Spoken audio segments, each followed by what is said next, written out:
ವಿಜಯನಗರದ ಸಾಮ್ರಾಜ್ಯ ರಾಜಧಾನಿ ಹಂಪಿ 15-16ನೇ ಶತಮಾನದಲ್ಲಿ ಪ್ರಪಂಚದ ಅತ್ಯಂತ ಶ್ರೀಮಂತ ನಗರಗಳಲ್ಲಿ ಹಂಪಿ ಕೂಡ ಒಂದಾಗಿತ್ತು. 300 ವರ್ಷ ಇತಿಹಾಸ ಇರೋ ಈ ಸಾಮ್ರಾಜ್ಯನ ಶುರು ಮಾಡಿದ್ದು ಹರಿಹರ ಮತ್ತು ಬುಕ್ಕರಾಯ.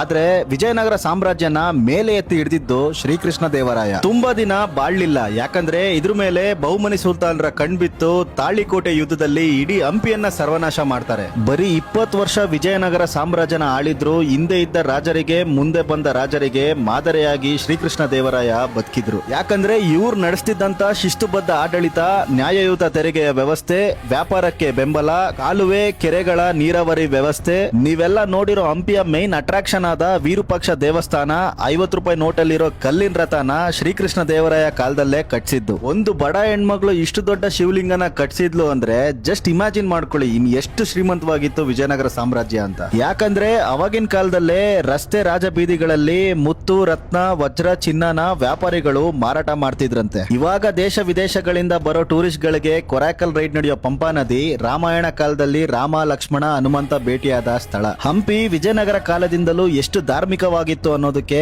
ಕಲ್ಲಿನಲ್ಲಿ ಕೆತ್ತಿರುವ ಕೋಟಿಲಿಂಗಗಳೇ ಸಾಕ್ಷಿ. ಸಂಗೀತ, ಕಲೆ ಮತ್ತು ವಿಜ್ಞಾನ ಎಷ್ಟು ಉನ್ನತ ಮಟ್ಟದಲ್ಲಿತ್ತು ಅನ್ನೋದಕ್ಕೆ ವಿಜಯ ವಿಠಲ ದೇವಸ್ಥಾನ ಕಂಬಗಳೇ ಸಾಕು. ಯಾಕಂದ್ರೆ ಇಲ್ಲಿ ಇರೋದು ಪ್ರಪಂಚವನ್ನೇ ಅಚ್ಚರಿಗೊಳಿಸುವ ಸಂಗೀತ ಕಂಬಗಳು. ವಿಜಯನಗರದ ವೈಭವ ಇನ್ನೂ ಉಸಿರಾಡ್ತಿದೆ ಅಂದ್ರೆ ಅದಕ್ಕೆ ಹಂಪಿನೇ ಕಾರಣ.